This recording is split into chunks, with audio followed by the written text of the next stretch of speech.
আসসালামু আলাইকুম। আজ 16 জুলাই 2025 বুধবার। শুরু করছি চেঞ্জ টিভি প্রতিদিনের গল্প অনুষ্ঠান।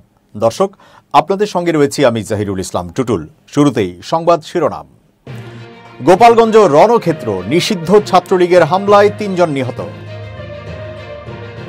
গোপালগঞ্জের ঘটনায় নিন্দা জানালো বিএনপি এবং জামায়াত।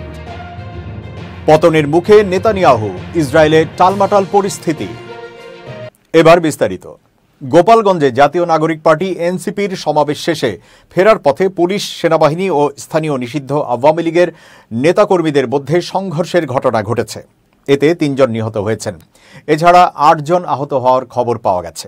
বুধবার জেলা শহরে পুলিশ, সেনাবাহিনী ও স্থানীয় আওয়ামী লীগের নেতাকর্মীদের মধ্যে সংঘর্ষ চলাকালে এই ঘটনা ঘটে। নিহতের বিষয়টি নিশ্চিত করেছেন গোপালগঞ্জ 250 শয্যা বিশিষ্ট জেনারেল হাসপাতালের তত্ত্বাবধায়ক জীবিতেশ বিশ্বাস। তিনি বলেন, গুলিবিদ্ধ ও আহত অবস্থায় 11 জনকে হাসপাতালে আনা হয়েছে। এর মধ্যে 3 জন নিহত ও 8 জন আহত হয়েছেন। গোপালগঞ্জে জাতীয় নাগরিক পার্টির সমাবেশ শেষে ফিরে যাওয়ার সময় সড়ক অবরোধ করে কেন্দ্রীয় নেতাকর্মীদের গাড়ি বহরে হামলা চালায় নিষিদ্ধ ঘোষিত আওয়ামী লীগ ও ছাত্রলীগের নেতাকর্মীরা। বুধবার দুপুর 2:45 দিকে জেলা শহরের লঞ্চঘাট এলাকায় এই ঘটনা ঘটে। এ সময় পুলিশ বাধা দিতে গেলে দুই পক্ষের মধ্যে সংঘর্ষ শুরু হয়। পরিস্থিতি সামাল দিতে পুলিশ ও সেনাবাহিনীকে রাবার বুলেট ও টিয়ার শেল ছুড়তে দেখা গেছে। এ সময় নেতাকর্মীদের গাড়ি বহর লক্ষ্য করে ইট পাটকেল নিক্ষেপ করে আওয়ামী লীগ ও ছাত্রলীগের নেতাকর্মীরা। তারা বেশ কয়েকটি গাড়ি ভাঙচুর করে। এ সময় পুলিশ ও সেনাবাহিনীকে এনসিপি নেতাদের নিয়ে পিছু হটতে দেখা গেছে। 1 জুলাই থেকে দেশ গড়তে জুলাই পদযাত্রা কর্মসূচি পালন করছে জাতীয় নাগরিক পার্টি এনসিপি। এর মধ্যে দেশের বেশ কয়েকটি জেলায় এই কর্মসূচি পালন করেছে দলটি। মাসব্যাপী এই কর্মসূচির অংশ হিসেবে আজ গোপালগঞ্জে পদযাত্রা করেছে দলটি। গতকাল মঙ্গলবার দলের ভেরিফাইড ফেসবুকে এই কর্মসূচিকে 16 জুলাই মার্চ টু গোপালগঞ্জ নাম দেওয়া হয়।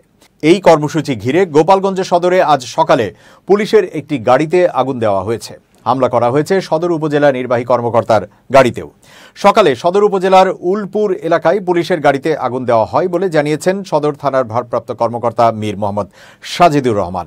তিনি বলেন, নিষিদ্ধ ঘোষিত সংগঠন ছাত্রলীগের সাধারণ সম্পাদক আতাউর রহমান পিয়ালের সমর্থকেরা সদর উপজেলার উলপুর এলাকায় পুলিশের উপর হামলা চালিয়েছে। তারা পুলিশের একটি গাড়িতে আগুন দিয়েছে। এই ঘটনায় হতাহতের তথ্য এখনো পাওয়া যায়নি।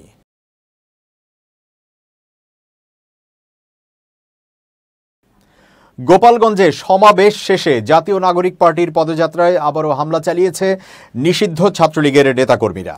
এই ঘটনায় এনসিপি নেতাদের গোপালগঞ্জ থেকে উদ্ধার করার জন্য সেনাবাহিনীর প্রতি আহ্বান জানিয়েছেন গণ অধিকার পরিষদের সাধারণ সম্পাদক রাশেদ খান। বুধবার বিকেলে ঘটনার পরপরই রাশেদ খান তার ফেসবুক আইডির এক পোস্টে সেনাবাহিনীকে এই আহ্বান জানান। ফেসবুক পোস্টে রাশেদ খান লেখেন, প্রয়োজনে সেনাবাহিনীর হেলিকপ্টারে জুলাই যোদ্ধাদের উদ্ধার করুন। কোনো ক্রমেই যেন অঘটন না ঘটে। প্রশাসনের সর্বোচ্চ শক্তি ব্যবহার করে সন্ত্রাসীদের প্রতিহত করা হোক। গোপালগঞ্জের আওয়ামী সন্ত্রাসীদের ছাড় দেয়া যাবে না। এর আগে বুধবার দুপুর 3:30টার দিকে এই হামলার ঘটনা ঘটে। আওয়ামী লীগ, যুবলীগ ও নিষিদ্ধ সংগঠন ছাত্রলীগের হামলায় অবরুদ্ধ হয়ে পড়েছেন এনসিপির কেন্দ্রীয় নেতারা। বর্তমানে আইনশৃঙ্খলা বাহিনীর সদস্যরা ওই এলাকায় পরিস্থিতি নিয়ন্ত্রণের চেষ্টা করছে। এ ঘটনায় 144 ধারা জারি করেছে প্রশাসন। এর আগে এনসিপির সমাবেশ স্থলে হামলা ও ককটেল বিস্ফোরণের ঘটনা ঘটে। অভিযোগ উঠেছে, ছাত্রলীগ মঞ্চে থাকা সাউন্ড বক্স, মাইক ও চেয়ার ভাঙচুর করে। গোপালগঞ্জে খুনি হাসিনার দালালেরা আমাদের উপরে আক্রমণ করেছে। পুলিশ দাঁড়িয়ে নাটক দেখছে, পিছু হটছে। গোপালগঞ্জে সমাবেশ শেষে হামলা হওয়ার পর ফেসবুকে একথা লিখেছেন জাতীয় নাগরিক পার্টির উত্তরাঞ্চলের মুখ্য সংগঠক সার্জিস আলম। বুধবার বিকেল 3:20 দিকে ফেসবুকে দেওয়া স্ট্যাটাসে এই কথা লেখেন সার্জিস। তিনি আরও লেখেন, আমরা যদি এখান থেকে বেঁচে ফিরি তাহলে মুজিববাদের কবর রচনা করেই ফিরব, না হয় ফিরব না। সারা বাংলাদেশের মানুষ গোপালগঞ্জে ছুটে আসুন। গোপালগঞ্জের বিবেকবান ছাত্র জনতা জেগে উঠুন। দালালদের কবর রচনা করার আজকেই শেষ দিন। আওয়ামী লীগের বিরুদ্ধে সারা দেশে প্রতিরোধ গড়ে তোলার আহ্বান জানিয়েছেন জাতীয় নাগরিক পার্টির সদস্য সচিব আখতার হোসেন। তিনি বলেছেন, আওয়ামী লীগের জঙ্গিরা গুলি করছে, বিস্ফোরণ করছে। সারা দেশে প্রতিরোধ গড়ে তুলুন। বুধবার ফেসবুকে নিজের আইডিতে এক পোস্টে এসব কথা বলেন তিনি। ফেসবুক পোস্টে আখতার লেখেন, গোপালগঞ্জে আওয়ামী লীগের জঙ্গিরা আমাদের ওপর হামলা করছে, গুলি করছে, বিস্ফোরণ করছে। সারা দেশে প্রতিরোধ গড়ে তুলুন। জাতীয় নাগরিক পার্টি এনসিপির ঘোষিত মার্চ টু গোপালগঞ্জ কর্মসূচিতে ন্যাক্কারজনক হামলা, ককটেল বিস্ফোরণ এবং আইনশৃঙ্খলা বাহিনীর গাড়িতে অগ্নিসংযোগের ঘটনায় গভীর উদ্বেগ ও তীব্র প্রতিক্রিয়া জানিয়েছেন বিএনপি মহাসচিব মির্জা ফখরুল ইসলাম আলমগীর। তিনি বলেন, দেশে গণ আন্দোলনের জোয়ার দেখে আতঙ্কিত হয়ে আওয়ামী দোসররা এখন অরাজকতার চরম ছক আঁকছে। দুষ্কৃতকারীদের কঠোর হস্তে দমন ছাড়া কোনো বিকল্প নেই।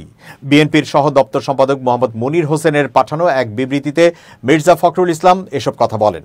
তিনি বলেন, ছাত্র জনতার আন্দোলনে আওয়ামী স্বৈরাচারী শাসক গোষ্ঠীর পতনের পর দুষ্কৃতকারীরা আবারও দেশে অস্থিতিশীল পরিস্থিতি সৃষ্টিসহ নৈরাজ্যের মাধ্যমে ফায়দা হাসিলের অপতৎপরতায় লিপ্ত হয়েছে।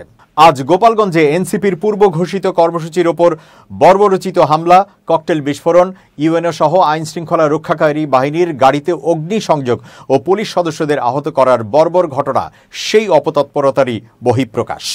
তিনি আরও বলেন, আইন শৃঙ্খলা পরিস্থিতির চরম অবনতির কারণে আওয়ামী দোসররা মরণ কামড় দিয়ে অন্তর্বর্তী সরকারকে বেকায়দায় ফেলে ফায়দা লুটতে দেশে অরাজক পরিস্থিতি সৃষ্টির জন্য এখন মাথাচাড়া দিয়ে উঠেছে। এসব দুষ্কৃতিকারীকে কঠোর হস্তে দমন ছাড়া বিকল্প কোনো পথ নেই। দেশের মানুষকে সতর্ক করে মির্জা ফখরুল বলেন, গণতন্ত্র ও মানুষের ভোটের অধিকার প্রতিষ্ঠা সহ দেশে যাতে আবারও ফ্যাসিবাদের উত্থান হতে না পারে, সেজন্য দেশের মানুষের জানমাল রক্ষায় দল মত নির্বিশেষে সব শ্রেণী পেশার মানুষকে ঐক্যবদ্ধ থাকতে হবে। এর ব্যত্যয় হলে দেশ আবারও স্বাধীনতা, সার্বভৌমত্ব রক্ষায় হুমকির মুখে পড়বে। বিবৃতিতে তিনি গোপালগঞ্জে এনসিপির কর্মসূচিতে হামলাকারীদের অবিলম্বে গ্রেপ্তার ও দৃষ্টান্তমূলক শাস্তির জোর দাবি জানান। একই সঙ্গে আহত পুলিশ সদস্যদের আশু সুস্থতা কামনা করেন। বাংলাদেশ জামায়াতে ইসলামীর আমির ডাক্তার শফিকুর রহমান গোপালগঞ্জে চলমান পরিস্থিতি নিয়ে উদ্বেগ প্রকাশ করে একটি বিবৃতি দিয়েছেন। তিনি জানান, এনসিপি নেতারা রাজনৈতিক অধিকার হিসেবে প্রশাসনের সঙ্গে পূর্ব আলোচনার মাধ্যমে কর্মসূচি বাস্তবায়নে সহায়তা চেয়েছিলেন। ডাক্তার শফিকুর রহমান বলেন, গোপালগঞ্জে আইন শৃঙ্খলা রক্ষাকারী বাহিনীর কোনো উপস্থিতি লক্ষ্য করা যাচ্ছে না। অতি দ্রুত সরকারকে অবশ্যই প্রয়োজনীয় সকল পদক্ষেপ গ্রহণ করতে হবে, অন্যথায় ইতিহাসের পূর্ণ দায় সরকারের ওপরেই বর্তাবে। তিনি স্থানীয় জনগণকে অশান্তি থেকে বিরত থাকার আহ্বান জানান এবং শান্তিপ্রিয় ও ফ্যাসিবাদ বিরোধী জনগণকে ঐক্যবদ্ধ হওয়ার জন্য অনুরোধ করেন। তিনি মহান আল্লাহর কাছে সত্য ও ন্যায় প্রতিষ্ঠার জন্য সাহায্য কামনা করেছেন। জুলাই শহীদদের স্মরণে দেশের ৮৬৪টি স্থানে ফলক স্থাপন করা হবে বলে জানিয়েছেন অন্তর্বর্তী সরকারের দুর্যোগ ও ত্রাণ মন্ত্রণালয়ের উপদেষ্টা বীর মুক্তিযোদ্ধা ফারুক আজম। বুধবার চট্টগ্রাম নগরীর বহদ্দারহাট মোড়ে স্ট্রিট মেমোরি স্ট্যাম্প নির্মাণ কাজের উদ্বোধন অনুষ্ঠানে এই মন্তব্য করেন তিনি। উপদেষ্টা ফারুক আজম বলেন, শহীদদের স্মরণে তারা যেখানে শহীদ হয়েছেন সেই স্থানে এসব ফলক হবে। শহীদদের হত্যার দ্রুত বিচারের জন্য সরকার তথ্য প্রমাণের ভিত্তিতে কাজ করে যাচ্ছে। তাড়াহুড়ো করতে গিয়ে ক্যাঙ্গারু কোর্ট নয়, সময় নিয়ে স্বচ্ছতার সঙ্গে বিচার কার্যক্রমকে এগিয়ে নিচ্ছে সরকার। জুলাই আগস্টের আন্দোলনে চট্টগ্রামে আন্দোলনের কেন্দ্রবিন্দু ছিল বহদ্দারহাট ও মুরাদপুর এলাকা। সরকারি, বেসরকারি স্কুল, কলেজ ও বিশ্ববিদ্যালয়ের শিক্ষার্থীদের আন্দোলনে চট্টগ্রামে সবচেয়ে রক্ত ঝরেছে এই এলাকাতেই। জেলার 15 জন শহীদের মধ্যে শুধু বহদ্দারহাট ও মুরাদপুরেই প্রাণ হারিয়েছেন ওয়াসিম, শান্ত, ফারুক, তানভীর, সাইমন সহ 8 জন। তাদের স্মরণে বুধবার দুপুরে বহদ্দারহাট মোড়ে স্ট্রিট মেমোরি স্টাম্প নির্মাণ কাজের উদ্বোধন করা হয়। এবার খুব জরুরি 1 মিনিট জানাচ্ছেন ইউনেস্কো ক্লাব পুরস্কার বিজয়ী সাংবাদিক আমিরুল মোমিনিন মানিক। জীবনে মানুষ চেনা অত্যন্ত গুরুত্বপূর্ণ। আপনি যদি মানুষ না চিনতে পারেন তাহলে পদে পদে ক্ষতিগ্রস্ত হবেন। ধরুন আপনার আশেপাশে অনেক মানুষ আছে, তাদেরকে আপনি চিনবেন কিভাবে? এক দেখাতেই কি আপনি জাস্টিফাই করবেন এই লোকটি ভালো, তার কথা সুন্দর, মনে হয়েছে, খুবই সৎ? এইসব মনে হওয়া দিয়ে কিন্তু জীবন চলে না। মানুষ চেনার জন্যে বড় একটা কৌশল হচ্ছে তাকে টাকা ধার দিন। হ্যাঁ, তিনি হয়তো আপনার কাছে টাকা নাও চাইতে পারেন, তার প্রয়োজন নেই, কিন্তু জোর করে হলেও বা জেচে হলেও তাকে 2000, 1000, 500 টাকা ধার দিয়ে দেখুন এই লোকটি ওই টাকাটি আর ফেরত দেয় কিনা। যদি না ফেরত দেয় তাহলে বুঝবেন এই লোকটি অসৎ, প্রবণ বা প্রতারক শ্রেণীর লোক। এই সব লোক থেকে দূরে থাকুন। আর প্রতিনিয়ত কাজের মধ্য দিয়ে মানুষকে কষ্টি পাথরে যাচাই বাছাই করে এরপরই তার সম্পর্কে প্রশংসা করুন বা অন্যের কাছে তার ইতিবাচক দিকগুলো তুলে ধরুন। ভালো থাকুন, শুভেচ্ছা নিরন্তর। দর্শক, এবার দেশের বাইরের খবর।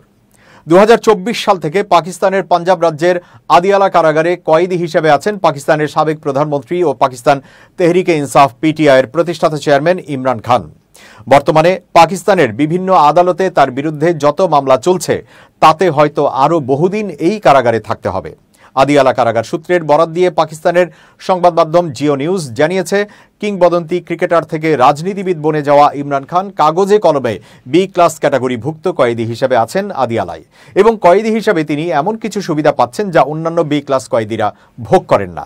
যেমন ইমরান খানকে একটি স্বতন্ত্র সেলে রাখা হয়েছে এবং সেই সেলটি ডুপ্লেক্স বা দ্বিতল। সেই সেলে এলইডি বাতির ব্যবস্থা আছে, পত্রপত্রিকা এবং নিজের পছন্দসই বইপত্র পড়া ও রাখার অনুমতি আছে। শারীরিক ব্যায়ামের জন্য হাঁটাচলা এবং সাইক্লিংয়ের ব্যবস্থাও রয়েছে। কারাগারে ইমরানের পছন্দ অনুযায়ী খাবার সরবরাহ করা হয়। পাকিস্তানের সাবেক প্রধানমন্ত্রীর সকালের নাস্তা এবং দুপুর ও রাতের খাবার রান্নার জন্য দাপ্তরিকভাবে একজন কয়েদিকে নিয়োগ দিয়েছে কারা কর্তৃপক্ষ। কারাগারের ভেতরে ইন্টারনেট ব্যবহারের অনুমতি নেই ইমরান খানের। তবে 2024 সালের আগস্ট থেকে এই পর্যন্ত মধ্যস্থতাকারীদের মাধ্যমে সামাজিক যোগাযোগ মাধ্যমে মোট 413টি এক্স বার্তা পোস্ট করেছেন ইমরান খান।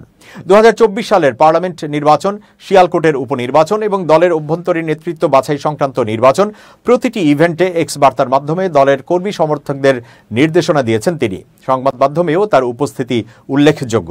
2024 সালের আগস্টে আদিয়ালায় অন্তরীণ হওয়ার পর 1 বছরেরও কম সময়ে বিভিন্ন উপলক্ষে অন্তত 45 বার পাকিস্তানের অভ্যন্তরীণ সংবাদ মাধ্যমগুলোর শীর্ষ সংবাদ হয়েছে তার বিভিন্ন বক্তব্য। এছাড়া গত বছরে the Telegraph, Reuters, ITV, Wall Street journal, Fox news সহ অন্তত 10টি বিদেশি সংবাদ মাধ্যমকে সাক্ষাৎকার দিয়েছেন ইমরান খান। বিশৃঙ্খলা সৃষ্টির ঝুঁকি থাকায় ইমরান খানকে আদালতে নেওয়া হয় না। তার বিরুদ্ধে চলমান মামলাগুলোর বিচার প্রক্রিয়ার জন্য আদিয়ালা কারাগারেই বসে আদালতের বেঞ্চ। আদালতের শুনানির সময় কারাকক্ষ থেকে বের করা হয় ইমরান খানকে। সে সময় সরাসরি সাংবাদিকদের সঙ্গে কথা বলার সুযোগ পান তিনি।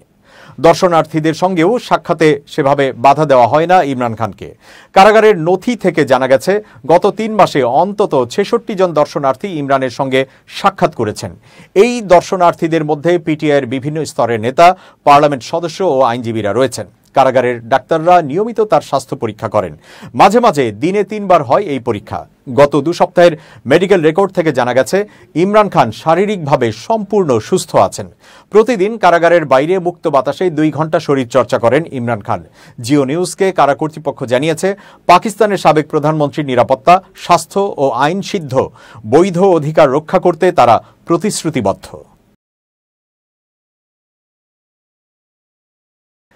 ইসরায়েলি সেনাবাহিনীতে নিয়োগ সংক্রান্ত বিতর্ক ঘিরে ফের ফাটল ধরেছে প্রধানমন্ত্রী বেনিয়ামিন নেতানিয়াহুর নেতৃত্বাধীন জোট সরকারের। জোটের অন্যতম শরিক ধর্মীয় রাজনৈতিক দল ইউনাইটেড টোরাহ জুডাইজম ইউটিজে সংসদ ও মন্ত্রণালয় থেকে পদত্যাগ করায় ইসরায়েলি পার্লামেন্টে নেতানিয়াহুর সংখ্যাগরিষ্ঠতা এখন মারাত্মক ঝুঁকিতে। ব্রিটিশ সংবাদ মাধ্যম রয়টার্স এক প্রতিবেদনে জানায়, ইউটিজে দলের 6 সংসদ সদস্য ইতোমধ্যে পদত্যাগপত্র জমা দিয়েছেন, যা 48 ঘণ্টা পর কার্যকর হবে। তারা অভিযোগ করেছেন, সরকার আল্ট্রা অর্থোডক্স ধর্মীয় শিক্ষার্থীদের সেনাবাহিনী থেকে বাদ রাখার প্রতিশ্রুতি রাখতে ব্যর্থ হয়েছে। ফলে তারা জোটে থাকার যৌক্তিকতা হারিয়েছেন। এদিকে ইউটিজের আরেক ঘনিষ্ঠ মিত্র শাস দলও জোট ছাড়তে পারে এমন গুঞ্জন ছড়িয়ে পড়েছে। এই দলটিও সরে গেলে নেতানিয়াহুর নেতৃত্বাধীন জোট সরকারের সংসদে সংখ্যাগরিষ্ঠতা হারাবে। ইউটিজে সংসদ সদস্যদের পদত্যাগ কার্যকর হতে 48 ঘণ্টা সময় থাকায় জোট টিকিয়ে রাখতে এবং সরকার পতনের ঝুঁকি এড়াতে নেতানিয়াহুর হাতে এই 2 দিনই শেষ সুযোগ। যদিও সংসদ চলতি মাসের শেষ দিকে গ্রীষ্মকালীন ছুটিতে যাবে, তাই আপাতত সরকার পতনের আশঙ্কা নেই। তবে রাজনীতিতে এই ঘটনাকে নেতানিয়াহুর জন্য এক বড় সতর্ক সংকেত হিসেবেই দেখা হচ্ছে। এই রাজনৈতিক সংকটের মধ্যে গাজা যুদ্ধবিরতি নিয়ে আলোচনাতেও প্রবল চাপের মুখে রয়েছে নেতানিয়াহু। কাতারের মধ্যস্থতায় ইসরায়েল ও হামাসের মধ্যে 60 দিনের যুদ্ধবিরতির একটি পরিকল্পনা নিয়ে আলোচনা চলছে, যাতে হামাসের হাতে থাকা বন্দীদের একটি অংশ মুক্ত হওয়ার সম্ভাবনা রয়েছে এবং গাজায় মানবিক সহায়তা প্রবেশের সুযোগ তৈরি হতে পারে। তবে যুদ্ধবিরতির বিপক্ষে অবস্থান নিয়েছে নেতানিয়াহুর কট্টর ডানপন্থী জোটসঙ্গীরা, জাতীয় নিরাপত্তা মন্ত্রী ইতামার বেন গাভির এবং অর্থমন্ত্রী বেজালেল স্মোটরিচ। তারা যুদ্ধ চালিয়ে যাওয়ার পক্ষে থাকলেও মন্ত্রিসভায় যুদ্ধবিরতির পক্ষে প্রয়োজনীয় সমর্থন রয়েছে বলে জানিয়েছেন নেতানিয়াহুর ঘনিষ্ঠ সহযোগী টোপাজ লুক। তিনি আর্মি রেডিওকে দেওয়া সাক্ষাৎকারে বলেন, সংসদে যদি সঠিক প্রস্তাব আনা হয় তাহলে প্রধানমন্ত্রী সেটি পাশ করাতে সক্ষম হবেন। দর্শক, শেষ করছি প্রতিদিনের গল্পের আজকের গল্প changetv.press, বাংলাদেশের ইউটিউব জার্নালিজমের অগ্রদূত। ভিজিট করুন এর website www.changetv.press, YouTube youtube.com/changetv press এবং সাবস্ক্রাইব করুন চ্যানেলটি। নিয়মিত লাইক, কমেন্ট ও শেয়ার করে আপডেট রাখুন নিজেকে। ভালো থাকুন, নিরাপদে থাকুন। শুভেচ্ছা নিরন্তর। changetv.press, এক ফোঁটা হলুদ নেই।